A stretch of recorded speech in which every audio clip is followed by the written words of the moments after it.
we still have, we're at 2 minutes now? Yeah. Okay.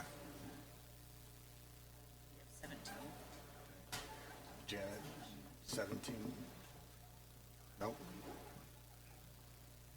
Janet, there's 17. 17 speakers. She's doing all that.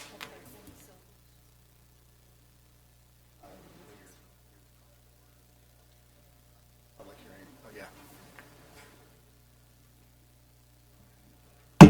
Good evening. I'd like to call to order this public hearing on the 2025-26 instructional time model. Item 2.2, public comments. We have none. Item 2.3, adjournment. Is there a motion to adjourn the public hearing? So moved. Is there a second? Second. All in favor, say aye. Aye. Aye. Okay, item 3.1. We're back in our business meeting for the school district. Please stand for the Pledge of Allegiance. I pledge allegiance to the flag of the United States of America and to the republic for which it stands, one nation, under God, indivisible, with liberty and justice for all. Item 3.3, roll call. All members of the board are present. Members from the cabinet present are Dr. Pletnick, Dr. Hendrickson, Dr. Jensen, and Mr. Dolezal.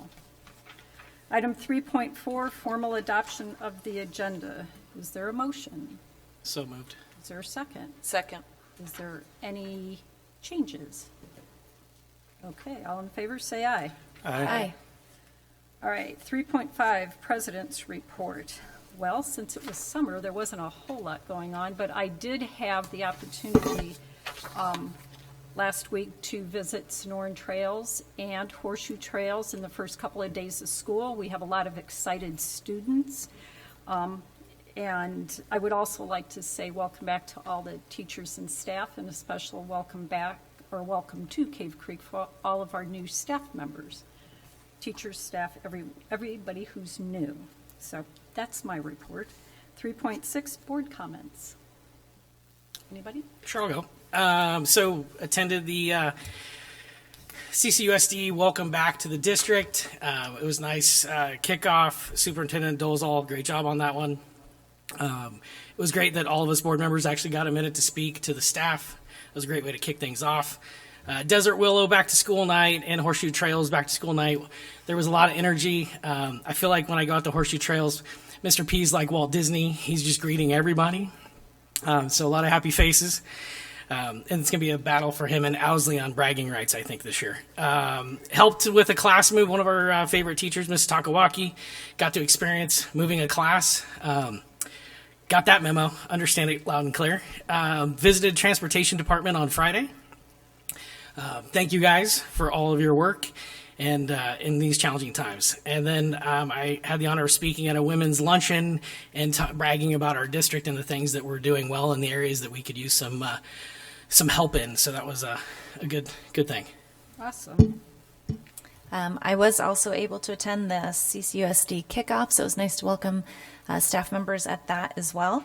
Also was at the Stinger Trail Days, so got to make sure my kids were ready to walk their schedules and say hello to staff members.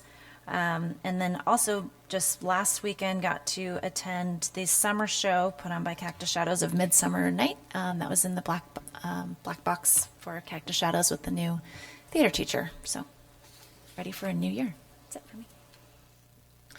I just had the kickoff at the beginning, and that was really good. We hadn't done that before, so it was good to have all the staff there so that we could greet them back. So that was it for me. Okay.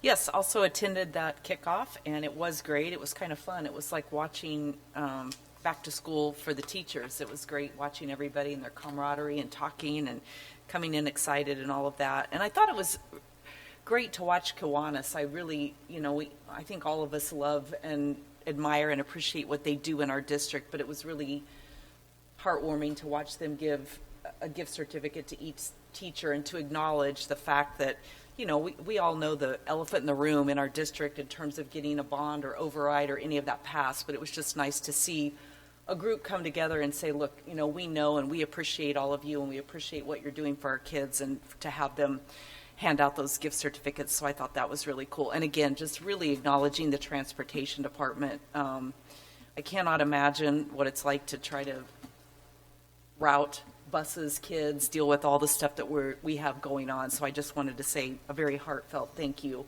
from the board, myself as the board, my own board member, Sue. You know what I'm trying to say. Okay, good job. Item 3.7, Superintendent's Report. President Greer, members of the board, on July 21st, we welcomed new teachers for a great week of learning and prepping for a new year. We were so thrilled to add these incredible people to our CCUSD family. Then, as you mentioned, on July 28th, we welcomed back all teaching staff for the school year. We had a district-wide staff kickoff at the Fine Arts Center. Again, I would like to publicly thank all the board members for welcoming our staff back for the launch of the school year. And of course, as Vice President Ulmer mentioned, Kiwanis for generously presenting each teacher with a $200 gift card to help prepare their classrooms for the new school year. Every year, we do expect the first week of transportation having some challenges. Then you add to a statewide and national shortage of bus drivers. However, in my report, I would actually really like to highlight a huge success of the transportation department, and that is their response to the Cactus Shadows early dismissal last Thursday. Our emergency response plan was activated, and our transportation team acted quickly and professionally to get drivers on site, buses prepped, and routes covered as we dismissed out of the abundance of caution. I also want to highlight our district office staff who helped by serving as aides on some of our buses where students needed it, as some of the aides couldn't make it in time. Truly, it was an excellent test of our system that passed with flying colors, and more so, a great example of our talented and dedicated staff coming together when needed. As you all know, August 4th was the first day of school for the 25-26 school year. It was an absolutely fabulous day to see students back on campus and for their year's journey to begin. They absolutely bring our buildings to life. The cabinet visited all of the schools, got into all the classrooms. We got to see our tremendous teachers start the year off with very excited students. And we are certainly looking forward to a great school year and doing great things for students. Speaking of our students, our future Falcons at Sonoran Trails are gearing up for their baseball and softball seasons that started yesterday. I was able to attend Mr. Ian Eller's summer ECS production last Friday. I thoroughly enjoyed the modern adaptation of A Midsummer Night's Dream, and I certainly look forward to more student performances throughout the year. Athletics is also underway at Cactus Shadows. Football has their first scrimmage next week. Cross country started last week, and volleyball, golf, swim, and dive all began this week. Club Rush is also coming to Cactus Shadows on August 28th, where students get to explore and join one or more of Cactus Shadows' various clubs. I am extremely proud of all the different ways students can get involved and enjoy a well-rounded high school experience. We know there are important lessons learned in extracurricular activities that complement and enhance the classroom experience. And that concludes my superintendent's report. Okay, thank you. Item 4.1, Instructional Time Model presented by Dr. Jensen. Thank you, President Greer, members of the board. Each year we ask for your approval for our instructional time model, and so this is really just a review, I believe, for every single one of you, but I'll explain. In 2021, Arizona legislature passed House Bill 2862, which gave us a little bit of flexibility in how we count instructional minutes as long as it's approved by the governing board. We are still, for the most part, do count minutes for when our students are physically in our seats. However, there's a little bit of flexibility that we request and that we put in this plan, which would be the specific Cactus Shadows High School testing days. That's the ACT day when we flip it for other students who are not testing. It also allows our EVIT students to take one hybrid or virtual CCUSD class so that they don't have to be at school until 6 p.m. or come at 6 a.m. They used to have to take a 0 hour, and we switched that by making that an online course. It also allows, well, in the past it has not, and what we would like to propose this year is allowing for flipped learning on staff development or PLC days throughout the school year without extending certified contracts. So we discussed this a little bit last year during the calendar discussions. This would allow for flexibility. We're not naming dates right now. We're not at that point, but in terms of setting it up so that the calendar group can plan accordingly and have that flexibility if they choose, this would make that something that then we can count some of that time for days. And then we can also use it for emergency situations such as weather-related issues. Typically, we don't have snow days in Arizona, but it could be something else. Our instructional approach would be remote or virtual student access with project-based learning, mastery learning, and flipped learning. The time, we have to record the time, so we have to have a way of tracking that attendance and making sure that we know which students attended or completed the assignments and which students did not. Click, click, there we go. And with that, are there any questions? I have just one question. On that first slide, you had on there, the time model would allow for flipped learning on staff development days. What exactly would that look like? Or what do you envision it looking like? Good question, President Greer. So some districts have talked about this. I don't know of anyone who's actually done it yet, but basically we could assign students a project or community service or whatever it may be that's an extension of learning or active direct learning. And they would complete that on, let's say, Friday in this particular case, because that's our PD days right now. So they would do it on Friday, and when they'd report back to their teacher that they did it, whether it be through Google Classroom, whether it be I've got my community service hours that I'm now turning in, whatever it is, and we would grant them attendance for that day. In the meantime, our teachers would be on site having a full day of learning. I think we discussed last year one of the challenges with, as much as we love early release days, one of the challenges is 90 minutes. When we want to bring someone out, usually they want a half day minimum and a lot of times you even need a full day to get really deep into content. And so that would allow for those longer times. And so some of the discussions we had last year when we were thinking creatively was maybe one a quarter, maybe one a semester. Maybe more, maybe less. That would be up to the calendar committee. Thank you. And just to be clear, that's not impacting the calendar this year. It would be setting it up for calendars moving forward if that was the case, that they would bring to you and would have to go through the approval process. Okay. So this would be brought to us for the new calendar vote coming up this year because we did a one-year calendar. That's correct. This is just being overly explicit that we're allowed to do it if that's what a calendar committee approves. Yes. Got it. Okay. Any other questions? Okay. Item 4.2, supplemental rates presented by Dr. Hendrickson.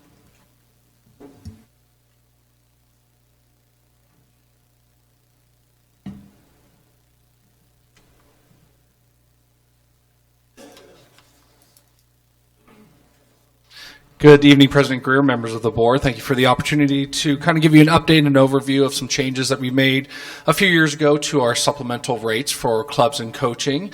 I just want to here tonight to provide you an update on the success of that plan and some changes that we'll be making moving forward pending board approval with some action items a little bit later. So let me kind of give you some background. So 2 years ago, we made a shift from kind of a flat rate stipend schedule for clubs at the elementary level to a sliding scale. And so with the flat rate, it was set amount of dollars for the club, no matter how many students that were there. If there was 5 students, if there was 100 students. With this sliding scale, what it does is it allows the teacher to kind of take control, working with Elaine and ECS, her manager, to be able to set kind of a price, set a number of students that he or she is looking to have in the club, and to determine what's that sweet spot to get engagement, to get enrollment, and make it worthwhile for the teacher. So when teachers do this, they do get a 70-30 split with what they're bringing in for that club fee. 70% going to the teacher, 30% going back to ECS. That covers the overhead for ECS with payroll expenses, their software that they use, the Elio system, various things like that, that helps to cover there. So, and really it's a teacher-driven model. So teachers are coming to the table with things that they're passionate about, things that they have that inspires them, that they know that inspires students, and really helps lead to that increased engagement. So as I kind of just mentioned, teachers control offerings. And so we have everything from sports clubs, we have a baking club, we have arts, we have music, we have a number of things that are really purposely driven by that teacher. And so then there's demand based on student interest as well. So students that are really into something particular, whether it be an art or whatnot, work with the teachers to develop, here's what I'm looking for. And really it incentivizes the teacher to produce high quality courses that students want to be in, because they know in order to make the course work, in order to help offset their income, students want to be in that course, and so that drives the amount of enrollment. For instance, I know at Horseshoe Trails, our music teacher there, I believe, has over 100 students that are in her choir class, and she just does an amazing job, puts on great performances, and it really drives students to joining those clubs. So kind of some data on what we've seen with the increased engagement. So as you look at courses offered, 441 before we kind of initiated this sliding scale, jumping up to 514. Seems like a lot. Now that doesn't mean those are clubs that are running all year long, so they could be running, every other quarter or every semester kind of thing. So we saw an increase there, but what we're most proud of is that engagement from our students. So we saw a jump of over 2,500 students that are now participating in clubs after school. That really, again, they're finding their passion. They're finding something that connects them to school or connects them to that teacher, which for some students, that's what they're coming to school for, is they know that they get that outlet at the end of the day. So we're really excited to see that growth there. This is a breakdown by school from last year, and so I'll kind of explain the numbers there. So if you look at Black Mountain, prior to this, all of the clubs were kind of in-house clubs, if you will. They were not run through ECS, so they had 0 clubs, 0 students participating through ECS. They had plenty of kids that were involved in other things. Since then, they've gone to 34 different club offerings with over 690 students that are participating in that. And then as you kind of go down the ranks there, you see some just huge growth at Desert Willow, Horseshoe Trails, Lone Mountain as well. Numbers from last year where they've really exploded, and more kids are getting involved and they're finding a purpose. Cactus Shadows High School, they don't have as many club offerings, but those numbers reflect kind of the sports clinics. And so what the coaches are finding is that when they run sports clinics through ECS, it allows them to, ECS handles all the scheduling, they handle all the enrollment with things like that, takes a lot off the coaches' back. They cover the liability and the insurance through the district that way, and so coaches are finding that's a great outlet to be able to offer those.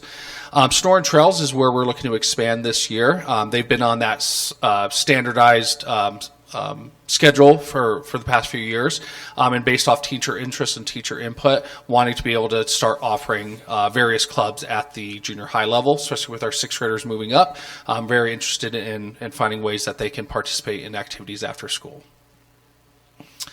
So the benefits that we find, again, expanded interest-driven course offerings. And this is a great way for teachers to supplement their income. We know, unfortunately, teaching in general, and especially in our district with lack of overrides and bonds, teachers find ways that they need to supplement their income with second jobs. This allows teachers to do it in their classroom at their comfort, and again, something that they're driven by. It's consistent model across all programs, and so therefore we have some accountability in place. We know that whatever students are coming or attending, that's what we're paying out for, and it allows us with our auditors to say that these funds are going for teachers based on what the enrollment happens to be.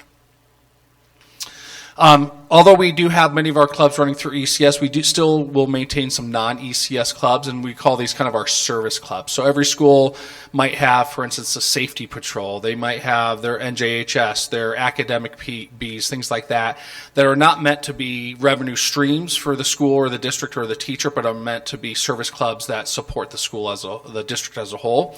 And so in the items later on this evening, you'll see some standardized rates for those clubs throughout the districts, and again, making sure they're equitable and consistent at all sites. Earlier this year, Mr. Gilmore and Mrs. Serrano began looking at coaching supplemental rates. Those have been pretty stagnant for the last several years, and they began the research on what does that district comparison look like of where our coaches are being paid. So we're going to continue to conduct that study this year to hopefully bring some recommended rates for the following school year. However, we have to be able to make sure that we're living within our financial means when we do that. Our sports, our athletic programs are self-funded, as you know. Dr. Plotnick does provide a budget for our high school specifically for that, but even with that, the cost of athletics, we got to be able to have it self-funded. And so we want to make sure that we can, whatever we're putting out there, is something that we can live within our means there. So really the next steps, we're looking to continue that expansion at Snoring Trails later this year. And I know Ms. Valero and ECS has already been working with our Snoring Trails staff and all staff. And sometimes before summer before they come back for summer, they're already emailing, getting ready to start their clubs and their activities. So looking forward to seeing that. Again, collecting that data on the coaching rates and bringing back a recommendation to the board at a later point for next school year. And then, as always, making sure that we maintain consistency and transparency in stipend allocation. Again, it's important for us to make sure that we're good stewards of our finances and making sure that we're taking care of the money that comes to us, that our community supports us with, and making sure that we're being transparent with that. So, and with that, I will answer any questions that you all have. Go ahead. I have questions. Can you go back to the slides that lists how many clubs each school has? We'll start there. Yep. What is the one club that Snoring Trails puts through ECS? That is an excellent question. Let me find that out for you. I'll follow up on the board Okay. update. Yep. Okay. And then these are going to vary because, like Black Mountain being an arts program, I would think that the amount of club offerings, wait, the first number is how many club offerings are at each Correct, one? yes. But it doesn't tell you like how many, where you said like Horseshoe Trails has 100 in choir, so that's taking a very large Big chunk. portion of one of theirs. Okay. And it does, remember, Walker, it does vary from site to site as far as the club that are actually being offered, simply because you might have a teacher that's really passionate about something. I know at Horseshoe Trails, one of our teachers does the baking club. She did it throughout the summer, so you may not have a baking club on another site. Right. However, these clubs are open to all students within the district and outside the district as well. And do they all, for our elementary schools then, do they start at the same time? I know sometimes they're before school clubs, sometimes they're after school clubs. But if they're run through ECS, how's that timing?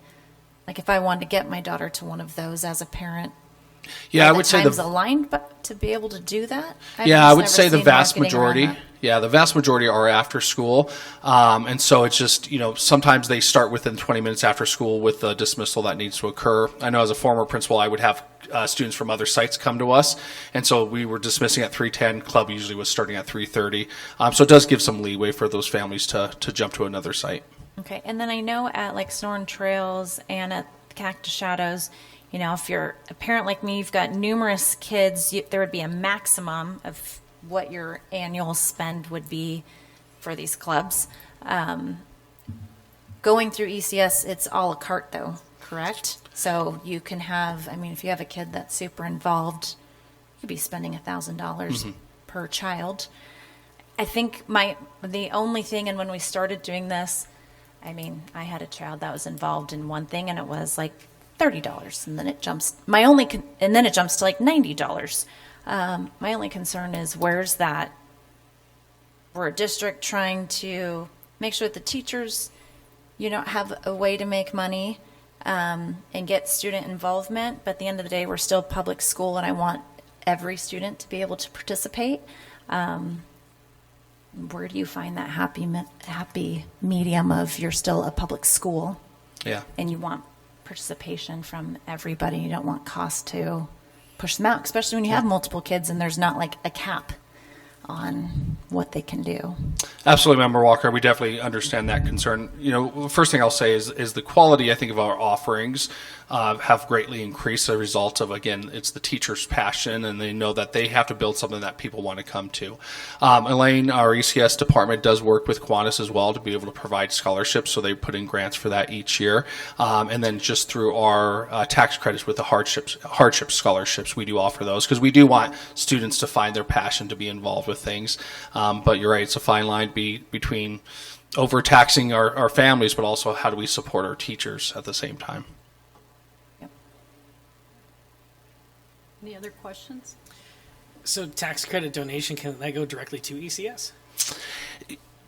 In Dr. Pletnick's department, so they have to do some things where if someone's making a tax credit donation, they have to then earmark it for that, and then on the back end, they do have to do some accounting where they move the money over to that. So, Okay. yep. But you're still, as a family, you're maxed out Maxed out. $400, and Well, Cheer does Got a good 4 job kids. Cheer does a good job at whacking down the fees based on how much you go and raise in like sponsorship, tax credit donation. So I mean, obviously there's some creative solutioning, but Yeah. at the same point in time, giving a teacher an opportunity at a 70% split, also putting 30% in ECS, which ECS, that bucket gives us the ability to fund things without certain limitations. So yeah, welcome to the trick bag of financial fun. Absolutely. Okay, thank Thank you. Item 4.3, Back to School and Summer Review, presented by Dr. Jensen.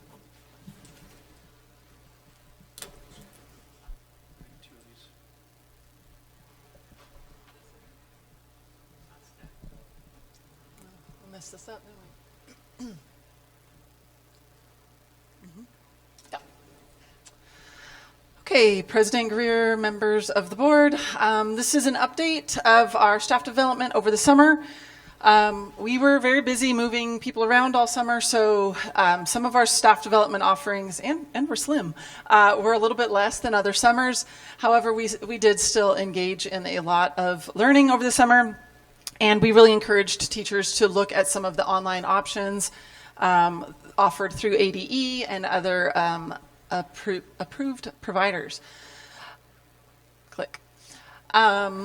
So we did start the summer off strong with something that we haven't done before, which was a leadership week. And so we met with the principals. We discussed at the end of the year what went well, what didn't go well, and then kind of revisioned for the 25, 26 school year and what we wanted it to look like. And I was proud of the work that we did in there. Ultimately, we came up with 3, I'll call them foundational beliefs or pillars.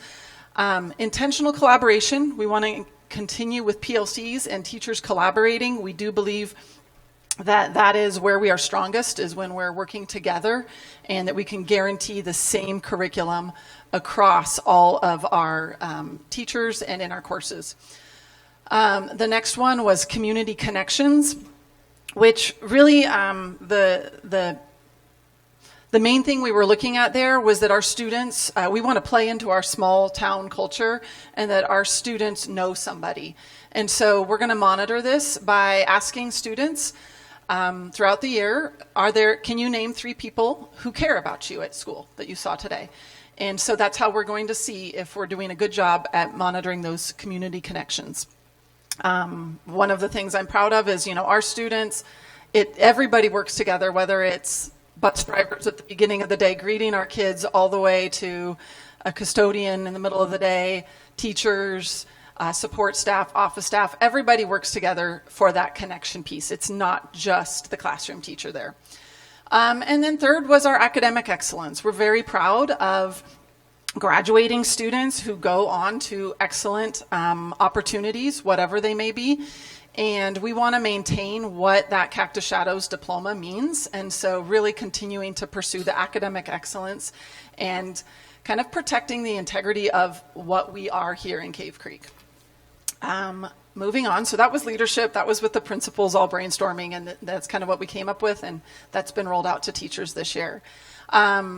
July 21st through 25th came very quickly, and that was our new teacher orientation week. We had a great week with them. In the middle of that week, we invited all of our other teachers to join in, and we did what we call July Jamboree this year. And so it was really just a lot of breakout sessions where teachers got to choose what they wanted to learn about. And so this is just a small sampling of what some of those breakout sessions were. It was a great day of learning. We had about 80 people. Kiwanis provided a great lunch for us, and actually Kiwanis funded so that we were able to pay the teachers for coming that day. And I've got that on the bottom there. Then we jumped into pre-week, as we call it. So that was the week that teachers came back. We did lots of welcoming back on the campuses. This was a big year where we were having to rebuild cultures at a couple of our schools because we were inheriting new teachers from other schools. And so that our principals did a very good job, and I want to applaud them all for doing that and accepting those teachers, welcoming them. And really making this about blending multiple cultures, not having one culture dominate over others. And so that's been great.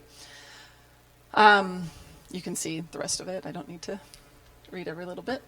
And then real quickly, our early release Fridays. So we had our first one this last Friday. And just to go over, you all charged us with making sure that teachers got some time out of these Fridays. So I want to report back what that's going to look like. They didn't get time this last Friday because it was the second Friday, which would mean that was a district time Friday. So on the second Friday of each month, the district will provide professional development on focus areas. Unfortunately, most of those are eaten up by mandatory trainings, such as evaluation training, which is what last Friday was. Our teachers, they were feeling it by the end of Friday on the first week back from school. It was great. The first and fourth Fridays will be teacher time, and so that's where we've given them that exact list of things that they can do. And we're working with the building administrators to make sure that teachers feel valued and that time is protected to be teacher time. And then lastly, we have the campus time, and that's the third Friday of each month. The entire staff will remain on campus for professional development on a site-based driven agenda. So each school has their own unique goals, and so that's where they'll kind of focus on that. One thing to note, some months do have a fifth Friday. Those go to the teacher time. So we have that noted in another place, just not up here. With that, any questions about our back-to-school staff development? Questions? Thank you. All right, item 5, action consent. Is there a motion? So moved. Is there a second? Second. All in favor, say aye. Aye. Okay. Any opposed? All right, item 6.1, call to the public. Let me read this admonition. According to ARS 38-431.01, the governing board may make an open call to the public during a public meeting, subject to reasonable time, place, and manner restrictions to allow individuals to address the governing board on any issue within the jurisdiction of the governing board. At the conclusion of an open call to the public, individual members of the governing board may respond to criticism made by those who have addressed the governing board, may ask staff to review a matter, or may ask that a matter be put on a future agenda. Members of the governing board shall not discuss or take legal action on matters raised during an open call to the public unless the matters are properly noticed for discussion and legal action. We ask the audience members to practice proper public meeting decorum, refraining from the use of speech or language that is offensive or inappropriate. Those that refuse to follow these rules may be asked to leave. Okay.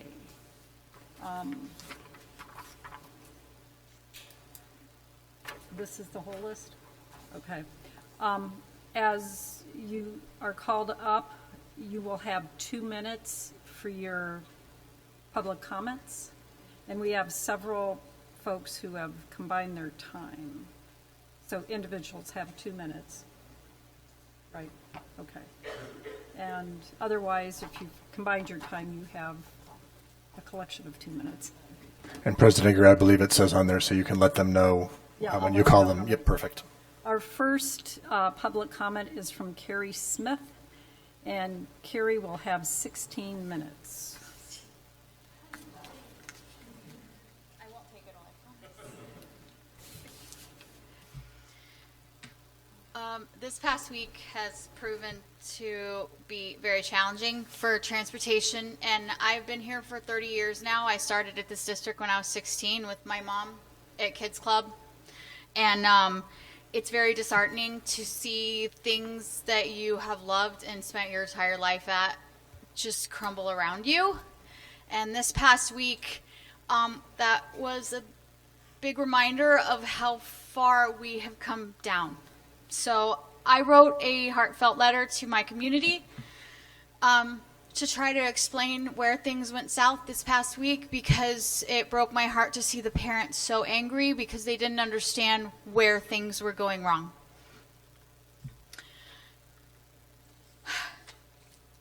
This is my letter. We had our first week of school, and most of you are aware that we had many issues that impacted our students and parents. There are several factors that need to be explained to our community so they can understand what caused those issues. I want to be open and honest about the situation at the transportation department and the situation that it is in now and why. To start, the Max Force engines in our buses that were made between 2007 and 2014 was built as a cutting-edge answer to all the new engines that required DEF fluid for the diesel exhaust emissions. Even though this was a new technology engine, Max Force didn't test the engine nearly as much as it should have been. And because of that, the companies that bought entire new fleets of these engines found out that the EGR valve put a strain on the engine themselves. It ultimately causes complete engine failure and a multitude of trickle-down problems, including lowering the gas mileage overall. In the years following, a few months after warranties were running out on these engines, companies were going bankrupt because the engine failure and maintenance costs they were now doing out of pocket. When the engine fails, it requires a complete rebuild on the company's dime. Half of our fleet has rebuilt engines now. I did all this research on my own in 2018, and I found out about lawsuits being brought up against Navistar, which is Max Force parent company. When questioned and confronted, Max Force responded with denial of any wrongdoing. I printed all the paperwork I could, and I gave it to our boss at the time. He put it on his desk, and I never heard anything else. In 2020, 45,000 companies sued Navistar. A $135 million lawsuit was awarded, and the cutoff for the settlement was in 2021. We missed out on getting an entire new fleet of buses, and now we are paying the price literally by driving an entire fleet with failing engines that we no longer can get parts for because the engines are no longer made. We have 4 sitting in the yard right now that can't be driven. We're waiting on parts. Considering this explanation, in addition to our drivers being one of the lowest hourly rates in Arizona and our overrides not passing because of our socioeconomic demographics, the situation is dire. Our 2 mechanics have been driving full routes because we went from 45 drivers to 15 in 2 years. They can't keep up with the maintenance of the buses if they are driving around the children. The same is for our router dispatcher, which should be 2 people. That is 1 now. She has also been driving a full route for the past 2 years. All because the last thing we wanted to do was cancel routes and stave off the pain for the community. But that was only to our detriment, because in trying to make it work and keep everyone happy this year, it has only made everyone impatient and angry because we are stretched way too thin to even think about making it work this year. In the past, the department has dug deep and made our extreme lack of resources look non-existent. Our drivers love their jobs. They love this community, but our cups are empty. The transportation department is absolutely exhausted, and our morale is the lowest it has ever been. We don't have any more of ourselves to give. We've done our best, and we need help. We need new buses and higher pay for our drivers, or soon we won't have any buses or drivers. We need the community and the Arizona Department of Education to understand the situation we're in. We need them to understand this is not a matter of just more money. It is a matter of our district slowly eroding away because of the significant percentage of our aging community voting no on the overrides because they don't have children in our schools. The Department of Education sees the potential money we have available in our community, and they tell us to figure out how to get it, and we all know how that pans out. The Department of Education needs to do something to fund us before it is too late. The Deer Valley drivers this year, their starting wage is $21.02. Paradise Valley is $23.50. Scottsdale honors an experience pay range of $18.74 to $27.89. We start at $17.03.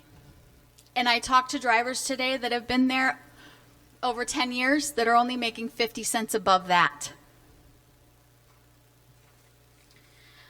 One of my colleagues wanted me to also point out that most of our drivers are retired from other professions already. We have executives and engineers and accountants, and they all do this only for the community. We don't have anybody working there anymore that needs to work for a living, because you can't. We all have 3 jobs if we do work here. So there you go. Thank you for your time.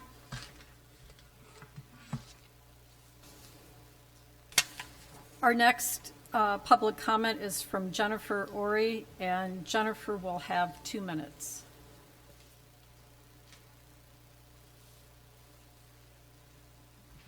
Hello, can you hear me? Good evening, members of the board. My name is Jennifer Ori. I'm a mother of a junior at Cactus Shadows and a 2024 graduate of Cactus Shadows. My daughters have been in this district since preschool, and I've been a certified substitute teacher for the district for about 5 years.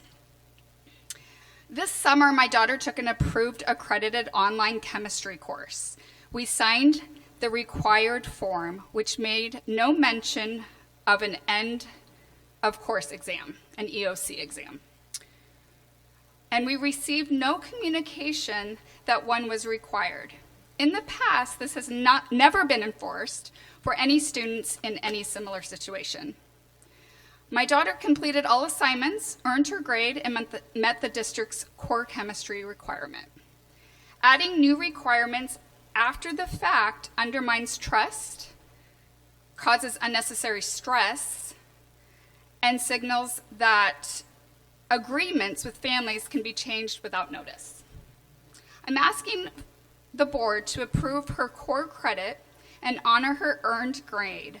Fair treatment, consistent enforcement. Keeping our commitments must work both ways.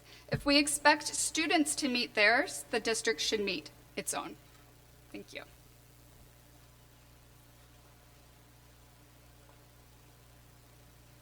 Our next speaker is Derek Sola, and Derek will have 4 minutes.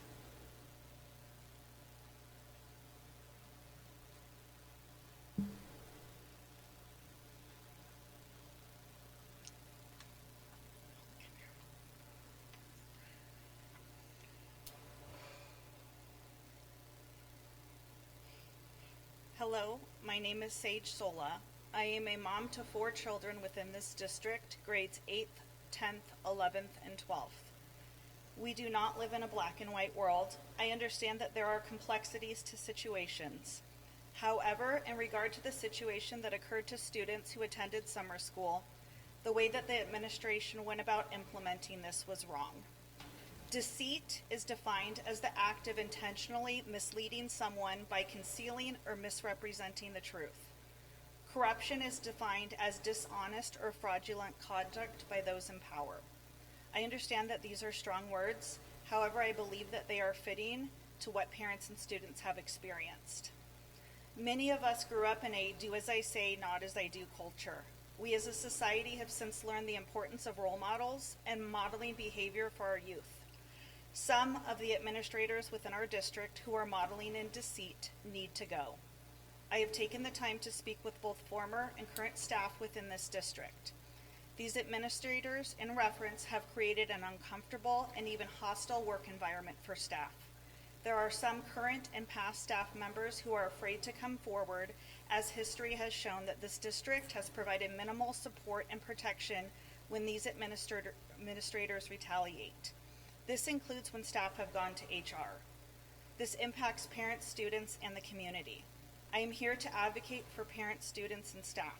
My objective is to identify the deceitful and corrupt administrators and have their employment in our district terminated.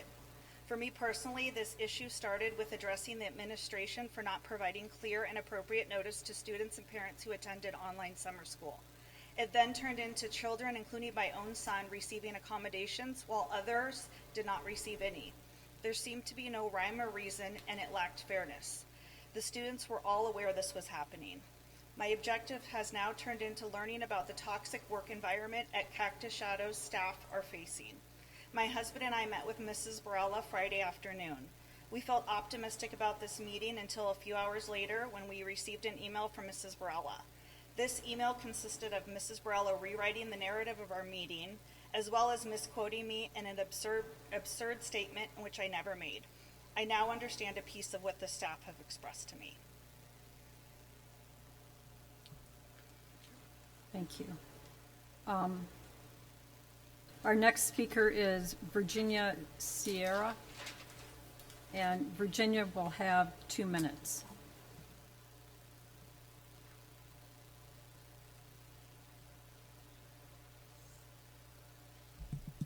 Hello. I have 3 kids in the district, all of which have gone through Desert Willow Spanish Immersion Program. My youngest is now a 7th grader at Sonoran Trails, and there's no more honor Spanish.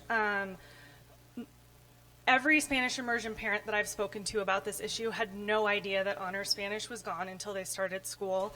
Our Spanish immersion kids who have been immersed in Spanish since preschool are in beginner classes with kids learning to count to 10 and say hello. We were told that there are A, B, and C courses now. Once the kids complete A, B, and C, which are 3 a year each course, they will be on track to take a Spanish 3 entrance exam for the high school. However, our 7th graders will only be there for 2 years, so they won't even have the opportunity to take all 3 courses. We, as a group of parents, the Spanish immersion parents, are just wondering what the plan is for the Desert Willow Spanish immersion kids going forward. Our kids were recently given a 100-question placement exam, and I guess that they're moving the kids into an advanced class. But the kids said that they got through about half the test, and then the teacher told them just mark whatever you can because there wasn't enough time to finish it. The other honors courses as well that my son had requested, he didn't get them. I was told it was based on metrics, but the vice principal couldn't tell me what those metrics were. They then gave him a placement exam in which he passed and was placed in honors class. So it just seems to be poor coordination on what's going on with the honors classes. I've heard it's happening at the high school as well. And I also would like to reiterate the issue that was just addressed with the final that the summer school kids are being asked to take. Thank you. Our next speaker is Susheta Sean.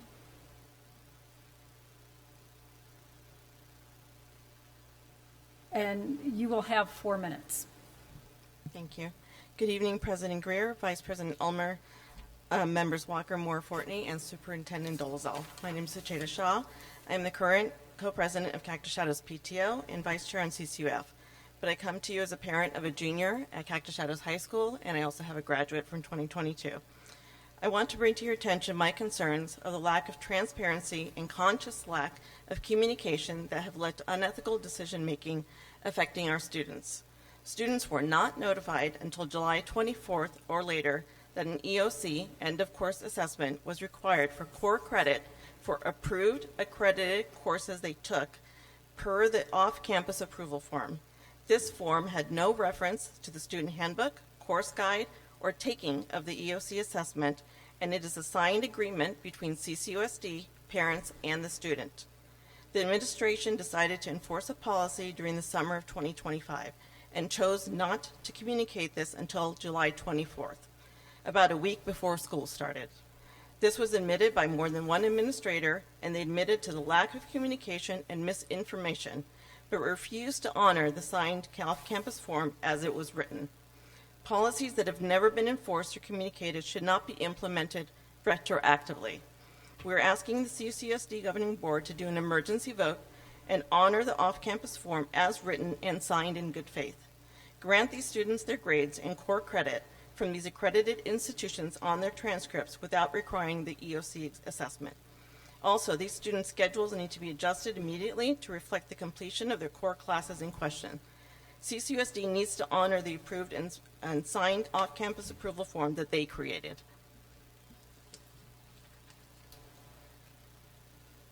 Thank you. Our next speaker is Sarah Fairfield, and Sarah will have 4 minutes.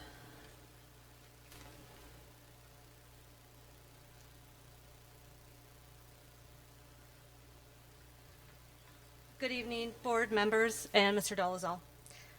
I'm here as a parent of a sophomore and a senior, an employee of 10 years at Horseshoe Trails, and a PTO member.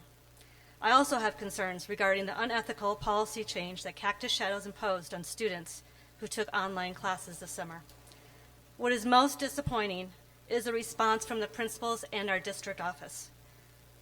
We have been lectured for the past weeks about the why behind the EOC exam. Parents are not arguing that. Cactus Shadows was misleading and deceitful in this approval process, and no one stepped in to make it right. Their apology to us for lack of communication and owning it is not good enough. They could have been fully transparent with the EOC exam and made this a policy going forward. Instead, they blindsided students and parents.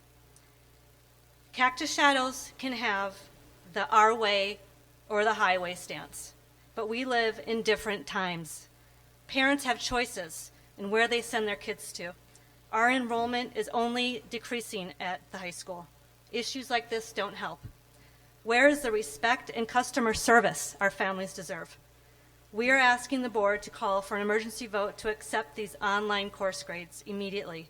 Give students credit for the core classes taken over the 2025 summer and correct their schedules. Thank you. Our next speaker is Carolyn Thomas, and Carolyn will have 2 minutes. Good evening, everyone. I am the proud parent of a 5th grader at Black Mountain Elementary School, and she rides bus route 23. And one of the mechanics, Tom, was thankfully her driver last week. However, we found out yesterday at 1 o'clock that her bus route was getting combined with another one for that evening, and then it was going to be canceled for the rest of the week. So we realized that things happen, and I know now, thanks to the previous speaker, really what's happening. I had no idea, and I think I'm a fairly engaged parent and pay very close attention to what's being shared with us. And so I'm not going to get into all of the ins and outs of what's happening. I would just ask everyone to improve the communication with the parents, because we've been scrambling. And, you know, look, I have a lot more flexibility than most parents do. Most parents work later in the afternoons and just are more constrained and don't have the opportunity to adjust. They probably would have made different childcare arrangements had they known that they wouldn't have been able to rely on the bus system. So we need to increase the transparency of the communication. And I realize that things happen last minute, but it would be really helpful if we could create a plan now, more of a continuity plan that we can rely on later, so that it's not a day-by-day or week-by-week set of decisions. Thank you. Thank you. Okay, that was our last public comment. All right. We have no old business. 8 point. Real quick. Yeah. Couple tasks on this one, if you don't mind. One is, can we get transportation on the next agenda, or however we see fit to address this in kind of maybe an urgent manner? Absolutely, Member Moore, you're looking for just an update and a report? Something Anything more public, specific? given the theme of this evening, Sure. I'm going to take away 2 words: communication, transparency. So I think, what's that? Budget, we already understand the financial piece. But I think communication, and again, that does lead into it. I think everybody's not surprised we have budget issues. So I think, A, communication out to the public would be good, but B, I think having a conversation, because there's some opportunity to address maybe pay, and some of the other challenges too, because it's not just the buses. We also have a fuel depot that needs to be, it just keeps stacking up. So I think just having an open, honest conversation and putting it on the record would be beneficial. Yes, we'll get that on there.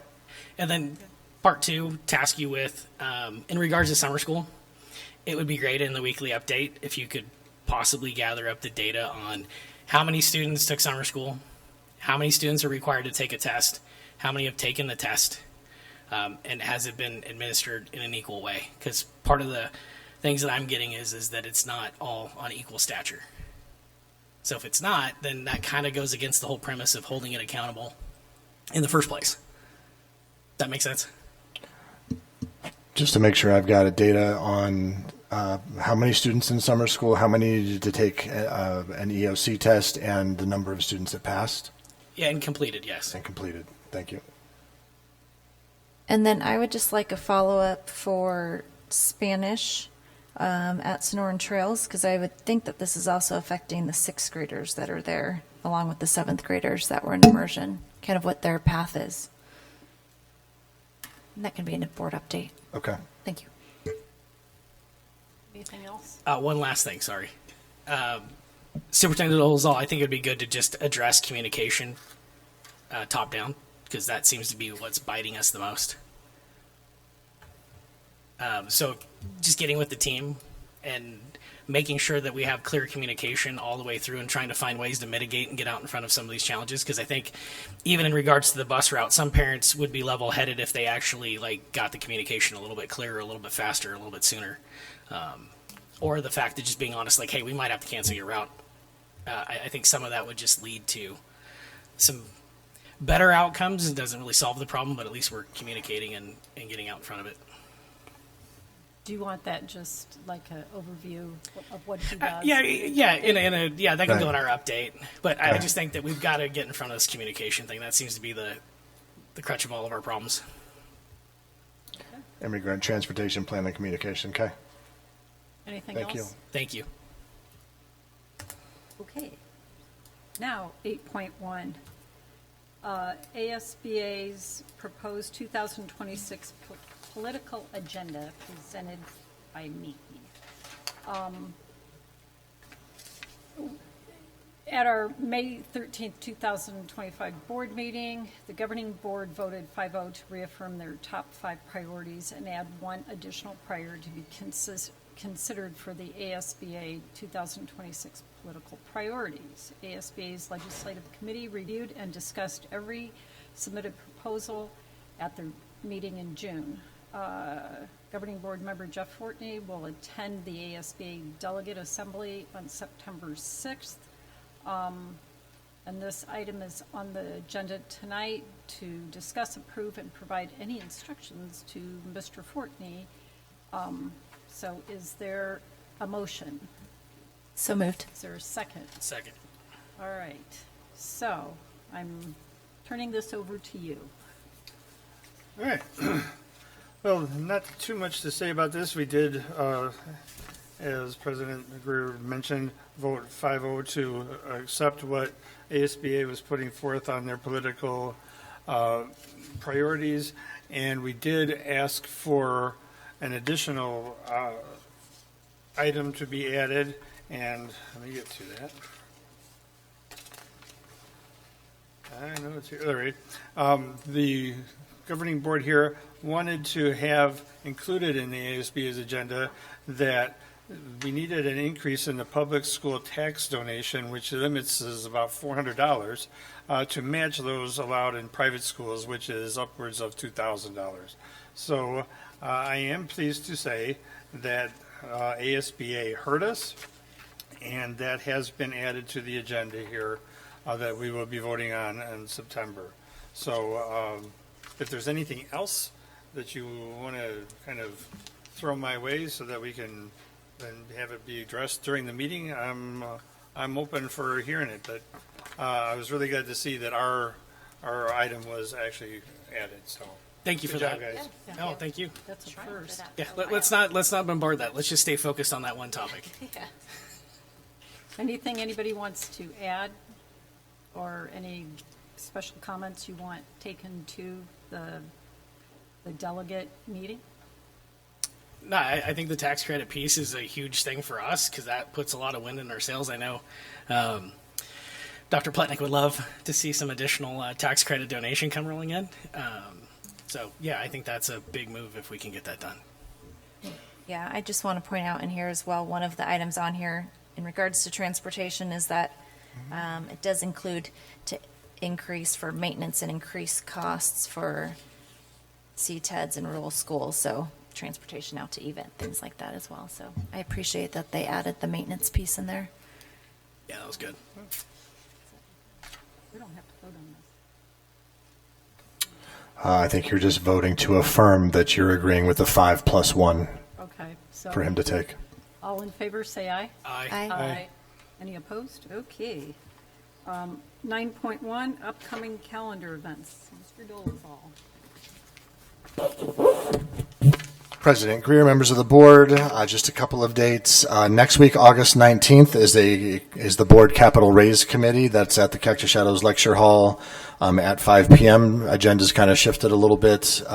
We had over 80 people volunteer to be on that, so we're engaging all of them to begin with and breaking out from there. So again, that's August 19th, and that is a meeting open to the public as well. And then September 1st is Labor Day. There is no school, and all offices are closed. Okay. Item 10, adjournment. Is there a motion? So moved. Second. All in favor, say aye. Aye. Aye. We are adjourned, and it's 7 o'clock.